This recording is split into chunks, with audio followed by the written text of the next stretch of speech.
Hi, good morning, my dear kids. Hope all of you are keeping well and good. Yesterday we learned about present indefinite tense. Right? We already learned there are three kind of tense and it have four subdivisions. Okay, सभी में subdivisions एक जैसे है और कौन कौन सा काल में टाइम पे कौन कौन सा यूज करते हैं अपन को यही लर्न करना है. राइट? सो प्रेजेंट इंडेफिनिट के बारे में अपन ऑलरेडी लर्न कर चुका है. And its form is subject plus first form of the verb plus objects. और इसमें पर्सन के हिसाब से first person, second person, third person clear है ना. पर्सन कौन कौन है, फर्स्ट पर्सन कौन कौन है, I and we, second person you and third person he, she, it और दे, है ना. और एनी सिंगुलर नाउन. वो कहाँ कौन सा सब्जेक्ट आएंगे तो किस हिसाब से वर्ब का फॉर्म फर्स्ट फॉर्म लगाना है. एक तो first form as it is लगाएंगे यहाँ फर्स्ट पर्सन और सेकंड पर्सन और थर्ड पर्सन प्लूरल है तो, नहीं तो फिर उस वर्ब के साथ एस और ईएस लगाएंगे. तो एस कहाँ लगाना है, ईएस कहाँ लगाना है, तो मैंने आपको ऑलरेडी समझाया है. जो words and with SH, CH, SS, X, Z और से अगर एंड होते तो उसके साथ ES लगाते और अदर वर्ड्स इस जस्ट एस लगाना है. ठीक है. और एक पर्टिकुलर एक्सेप्शन बोला था, then verb end with a consonant and then a Y. In that case Y हटा के IES लगाएंगे. ठीक है. ये सब चीज ऊपर जो फर्स्ट टाइम में अपन जो टेंस शुरू करने से पहले ये वर्ड्स दे रखा है तो इनमें से आपको लर्न करना है. ठीक है ना.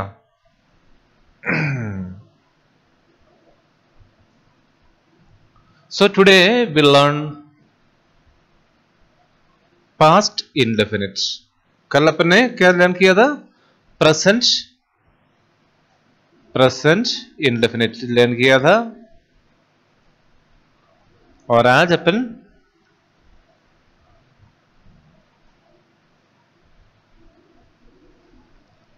कल अपने प्रेजेंट इंडेफिनिट लर्न किया है और आज अपन पास्ट इंडेफिनिट. प्रेजेंट इंडेफिनिट जैसे कंफ्यूजिंग नहीं है. प्रेजेंट इंडेफिनिट में सब्जेक्ट के हिसाब से वर्ब का फॉर्म चेंज होते हैं और किन किन सिचुएशन में क्या क्या यूज करना है ये सब लर्न करना पड़ता है. लेकिन पास्ट इंडेफिनिट में ऐसा नहीं है.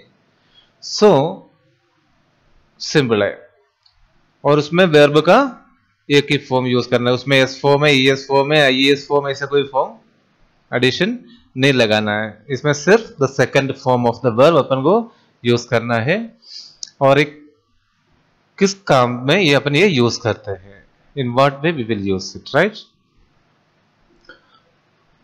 टू एक्सप्रेस द एक्शन और इवेंट्स इन द पास्ट.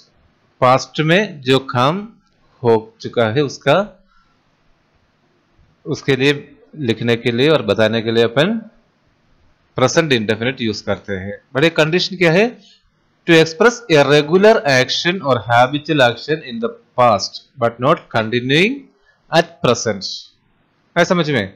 किसी का जो हैबिट है और रूटीन एक्शन है, रेगुलर एक्शन पास्ट में चल रहा था बट नॉट कंटिन्यूइंग नाउ. ठीक है ना. In that case we use past indefinite. Example देख लीजिए. Ravi always went to school in time. Ravi always went इधर सेकंड फॉर्म आ गया ना, second form of the verb. तो पास्ट इंडेफिनिट में अपन वर्ब का सेकंड फॉर्म लगाते हैं. इसमें कोई एस का कोई कंफ्यूजन नहीं है, ओनली द सेकंड फॉर्म लगाना है. ठीक है. Ravi always went school in time. रवि हमेशा स्कूल में टाइम पे जाते थे.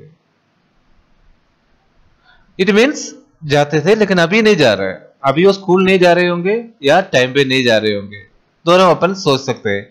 ये क्या कह रहे, Ravi always went school in time. पहले टाइम हर रोज ये टाइम पे जाते थे, ठीक है ना। But that is not continuing now. उसका मतलब रवि स्कूल जाना बंद कर दिया होगा, ठीक है ना, इसलिए it is not continuing now. अगर रवि भी अभी भी अगर टाइम पे जा रहे हैं तो अपन ये वर्ड यूज नहीं कर सकते, सिंपल प्रेजेंट में उसको नहीं बोल सकते, उसका दूसरा टेंस बाद में पढ़ेंगे, ठीक है। नेक्स्ट क्या है example, she always finished her work in time. She always finished her work in time. तो उसका काम हमेशा टाइम पे करती थी, बट नॉट कंटिन्यूइंग नाउ, पहले की बात है, ठीक है। In that case just happened in the past और just habitual in the past, just recurring in the past, but not continuing now. That is the clause, but not continuing now. Okay. बाकी जो बीच में जो काम finish हो गया या किस टाइम पे फिनिश हो गया, किस हिसाब से फिनिश हो गया, वो सब बताने के लिए अपन को इन सबका परफेक्ट टेंस यूज करना पड़ता है। वो परफेक्ट टेंस के बारे में अपन बाद में पढ़ेंगे। ये सब जो इंडेफिनिट है, जो सिंपल प्रेजेंट है और सिंपल पास्ट है और सिंपल फ्यूचर है, इंडेफिनिट फ्यूचर, ये दोनों अपन पहले लर्न करेंगे, उसके बाद नेक्स्ट उसका कंटिन्यूएशन, उसका जो प्रोग्रेसिव होते हैं, उसका जो परफेक्ट होते हैं और परफेक्ट प्रोग्रेसिव, ये एक एक मैं आपको पढ़ा रहा हूं, वो ध्यान से वो कंप्लीटली लर्न करना और उसका फॉर्म्स स्ट्रक्चर किस हिसाब से अपन लिखते हैं। फिर ये तीनों का चारों सब डिविजन कंप्लीट होने के बाद अपन ये 1 by 1 कंपेयर स्टडी करेंगे सब मिला के, आपको उस समय ज्यादा आइडियाज मिल जाएगा। लेकिन अभी आपको जो करना है डेली की डेली अपडेट करना, then only you can get the right result of this tense parts. Okay, उसका जो सेकंड ऑप्शन क्या है, टू एक्सप्रेस द एक्शन और events that happened in a particular time in the past. Past का एक particular time पे जो काम हो गया हो। India got independence in 1947. India became a republic in 1950. जो वो पर्टिकुलर ईयर में पर्टिकुलर टाइम अपन को दे रहे, तो in that case we can use past indefinite, ठीक है।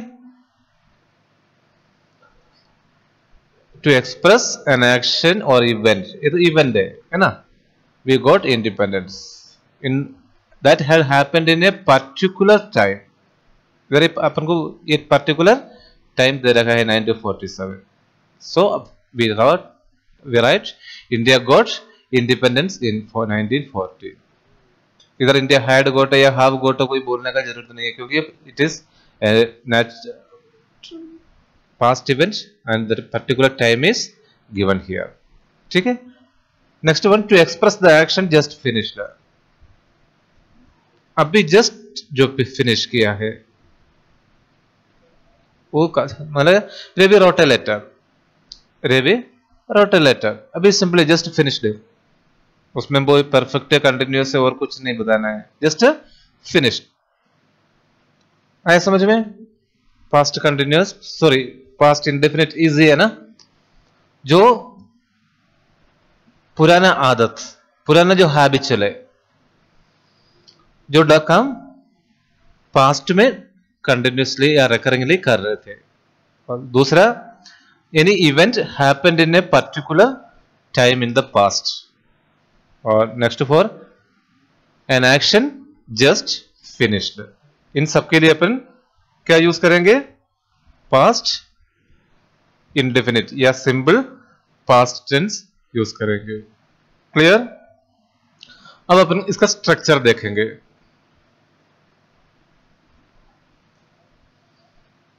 पहले अपन सब्जेक्ट लिखेंगे, then second form of the verb, verb का सेकंड फॉर्म। तो इसलिए मैं आपको पहले फर्स्ट डे में बोला फॉर्म्स ऑफ वर्ब्स लर्न करने बिना ये टेंस पढ़ने से कोई मतलब नहीं है। We should know the parts of forms of verbs. ठीक है, तो इधर अपन प्रेजेंट इंडेफिनिट में second form of the verb upon use करते हैं। ठीक है, फिर उसके बाद ऑब्जेक्ट। राइट, अब एग्जांपल देख लीजिए। पहले सब्जेक्ट आ गया शी, सब्जेक्ट शी, किसके बारे में बात की, वो सब्जेक्ट। नेक्स्ट वर्ब का सेकंड फॉर्म आ गया sang। sang का फर्स्ट फॉर्म क्या है, sing। sing का सेकंड फॉर्म है sang, ए स्वीट सॉन्ग, वो एक अच्छे गाना गाए। ठीक है, they subject, they went for a party. इधर देखना, अगर शी है तो भी, दे है तो भी, आई है तो भी, ये सेकंड फॉर्म में कोई चेंजेस, एस वगैरह का कोई चेंजेस नहीं है। पास्ट इंडेफिनिट में सबके लिए second form as it is use करते हैं। ठीक है, शी ड्रॉ ए कार, उसने एक कार चलाई, शी ड्रॉ ए कार। अब इधर सब्जेक्ट आ गया, then second form of the verb आ गया, देन ऑब्जेक्ट आ गया। राइट, तो अपन ये दोनों फिनिश किया है, एक तो पास्ट इंडेफिनिट, दूसरा पहले अपन फिनिश किया था प्रेजेंट इंडेफिनिट। इन सबका फॉर्म्स, स्ट्रक्चर एंड इसका यूसेज, कौन कौन सा टाइम पे कौन सा यूज करते हैं। ठीक है, अब अपन आज ये फ्यूचर इंडेफिनिट और फिनिश करेंगे, फिर इसका अफर्मेटिव, नेगेटिव, इंट्रोगेटिव में क्या क्या फर्क आते हैं, ये तीनों कंपेयर करके अपन पढ़ेंगे। उसके बाद फिर अपन कंटिन्यूस में जाएंगे। Right, so future indefinite tense किस पर्पस के लिए अपन यूज करते हैं, टू एक्सप्रेस द एक्शन और events which will take place in future. जो फ्यूचर में जो काम होगा उसके बारे में बताने के लिए फ्यूचर इंडेफिनिट टेंस यूज करते हैं। ठीक है, सबसे पहले इसका एक स्ट्रक्चर देखना, इसमें एक विल और शैल जुड़ गया। फर्स्ट सब्जेक्ट के बाद विल और शैल अपन जोड़ेंगे और first form of the verb लिखेंगे। तो first form, there is no S, कोई कुछ नहीं है, ओनली फर्स्ट फॉर्म। ठीक है, ओनली सिंपल प्रेजेंट टेंस में अपन को ये कंफ्यूजन है, ये वर्ब के साथ एस लगेगा, ईएस लगेगा या ईएस लगेगा। ठीक है, वो ओनली फॉर सिंपल प्रेजेंट। उसका रूल मैंने आपको समझाया, फर्स्ट पर्सन और सेकंड पर्सन और प्लूरल है तो क्या करते हैं, वर्ब एज इट इज रहेगा, first form as it is रहेगा। अगर थर्ड पर्सन सिंगुलर हो, अगर कोई सिंगुलर नाउन हो तो अपन को एस या ईएस लगाना है, बस इतना ध्यान रखना। इसमें फ्यूचर इंडेफिनिट में या पास्ट इंडेफिनिट में ये कंफ्यूजन नहीं होगी, अपन को जो पर्टिकुलर फॉर्म दे रखा है वो form as it is use करना है। ठीक है, इधर विल सब्जेक्ट आएंगे पहले, वो तो सभी में सब्जेक्ट आएंगे, सेंटेंस है तो सब्जेक्ट चाहिए, एक अफर्मेटिव सेंटेंस है तो सबसे पहले सब्जेक्ट ही आएगा, है ना। देन विल और शैल जोड़ना है। ये विल शैल सिर्फ आई के साथ, अभी फिलहाल ये समझना, शैल आई के साथ जोड़ना और विल बाकी सबके साथ विल जोड़ना। ठीक है, जहां आई आते सब्जेक्ट आते तो शैल लगाना, बाकी हर जगह भी आप विल लगाना। ठीक है, फिर first form of the verb, then what are the objects. ठीक है, तो इधर है ना, so example, he will come tomorrow, he subject हो गया, विल अपन जोड़ दिया फ्यूचर इंडेफिनिट टेंस में, विल या शैल, तब मैं आई के साथ शैल लगा दिया ना, बाकी सभी में अब विल लगा। I shall come, come means the first form of the verb. He will come here tomorrow, वो कल इधर आएंगे। Right, he will come here tomorrow, ये future indefinite tense. I shall meet you next week, I subject हो गया शैल, आई के साथ usually शैल use करते हैं। I shall meet you next week, मैं आपको अगले हफ्ते मिलूंगा। ठीक है ना, to express any action which will take place in future where we use indefinite tense. ठीक है, अब सेकंड जो यूसेस है वो थोड़ा ध्यान से देखना। When two clause of sentences express future action, the clause which begin with the conjunction like when, whenever, while, before, after, as soon as, until, unless, in case, if, etc. will be in the present indefinite tense and the other in future indefinite। कुछ sentence ऐसे होते हैं दो clause मिला के एक complete sentence बनते हैं, है ना। तो उस समय जो सेंटेंस पहले होगा, जो सेंटेंस पहले होगा उसके साथ अपन प्रेजेंट इंडेफिनिट यूज करेंगे और जो बाद में होगा उसके साथ प्रेजेंट फ्यूचर इंडेफिनिट यूज करेंगे। लेकिन जो पहले होगा उसके साथ इस तरह का कोई वर्ड यूज हो जाते हैं। तो इस तरह का वर्ड अगर आ गया सेकंड क्लॉज से पहले, सेकंड क्लॉज में या फर्स्ट क्लॉज में जो clause whenever, while, before, after से शुरू होते हैं उसके बाद जो वर्ब होगा वो प्रेजेंट इंडेफिनिट में होगा और दूसरा जो क्लॉज होगा वो इंडेफिनिट फ्यूचर इंडेफिनिट में होगा। ठीक है, इधर आपको कंफ्यूज नहीं होना, ये एग्जाम्पल दे रखा है। When he comes, when he comes, I shall go with him। आया समझ में? ये दो क्लॉज हो, इस सेंटेंस में दो क्लॉज है। एक क्लॉज क्या है? उसको आना है और मेरे को जाना है। दो क्लॉज हो गया ना। अगर जब वो आएंगे तब मैं मार्केट, उसके साथ मार्केट जाऊंगा। तो काम कौन सा काम पहले होंगे? उसको आना ही पड़ेगा ना पहले। तो वो पहले वाला काम अपन सिंपल प्रेजेंट टेंस या प्रेजेंट इंडेफिनिट टेंस में लिखेंगे और जो बाद वाला जो है वो इंडेफिनिट फ्यूचर में लिखेंगे। जब वो आएगा तभी वो जा सकते हैं ना, तभी उसके साथ जा सकते हैं ना। तो वो first one when he comes, ठीक है ना। सेकंड देखो, I shall wait for you until you come back. इधर आ गया ना अंटिल यू कम बैक। जो sentence clause begin with until, as soon as, when, before, while, after वगैरह जो आता है ना, दो क्लॉज है ना इसमें। एक तो क्लॉज ये हो गया, एक क्लॉज हो गया I shall wait for you, एक क्लॉज हो गया और दूसरा क्लॉज है until you come back। So जो clause start with begin with this kind of conjunctions there अपन पास्ट इंडेफिनिट यूज करेंगे और जो अदर क्लॉज में फ्यूचर इंडेफिनिट यूज करेंगे। जब तक इसमें भी पहले काम क्यों? कम बैक होना, कम बैक होने तक मैं वेट करूंगा आपको, है ना। मेरा इंतजार कब खत्म होगा? आपका आने तक। तो पहले काम क्या हो गया? आपका आना हो गया ना। I shall wait for you until you come back. Next one देखना, if she comes to me, if she comes to me, if आ गया conjunction. If she comes to me I shall help her, मैं उसको मदद करेंगे, वो बाद की काम है। पहले क्या है? अगर वो मेरे पास आएंगे तो मैं उसका मदद करूंगा, राइट ना। तो पहले काम क्या होना चाहिए? वो उसको मेरे पास आना होगा। तो जो फर्स्ट पार्ट है, जो फर्स्ट काम है वो प्रेजेंट इंडेफिनिट में और ये दोनों काम हैपनिंग इन द फ्यूचर। अभी तक वो आया ही नहीं है, मैं मदद भी नहीं किया, सो फ्यूचर में हैपनिंग है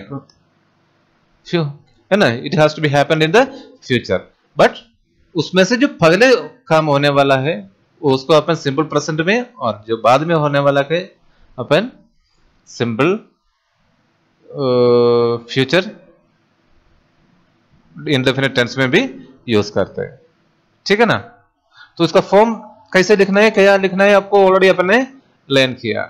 सब्जेक्ट पहले आएंगे और विल और शैल बाद में आएंगे और first form of the verb इसमें, ठीक है ना। ये जो क्या है, दोनों सेंटेंस मिला के, दोनों प्रेजेंट इंडेफिनिट और फ्यूचर इंडेफिनिट दोनों मिलके जो सेंटेंस आया, इसलिए इसमें फर्स्ट फॉर्म ये भी आ गया और एक में शैल आ गया, विल आ गया दूसरे में प्रेजेंट इंडेफिनिट डायरेक्ट आ गया, कोई ऑक्सिलरी, सेकंड क्लॉज में कोई ऑक्सिलरी नहीं है, right. She will sing a song, वो एक गाना गाएंगे। Ramu will answer your question, Ramu तुम्हारे सवाल का जवाब देंगे। इस तरह जो फ्यूचर इंडेफिनिट, तो अपन ऑलरेडी फिनिश्ड तीनों इंडेफिनिट, प्रेजेंट, पास्ट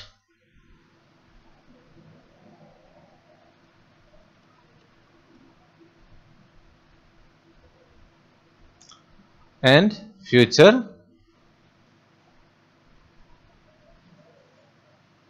इंडेफिनिट अपने कंप्लीट किया है, ठीक है। अब इसका बाकी है कंटिन्यूस, बाकी है तीनों का, परफेक्ट बाकी है, परफेक्ट कंटिन्यूस है। अपन जल्दीबाजी में ये नहीं करेंगे, एक एक क्लियरली पढ़ के जाएंगे, ठीक है। कल अपन इसका करेंगे ऑफर, इसका ये तीनों का अफर्मेटिव, अफर्मेटिव ऑलरेडी अपन अभी जो लर्न किया वो अफर्मेटिव है, ठीक है। और इसका नेगेटिव भी बनाना है अपन को, उसके लिए क्या तरीका है, नेगेटिव और interrogative,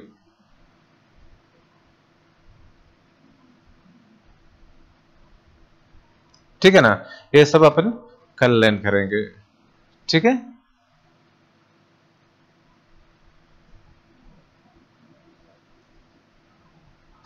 thank you very much.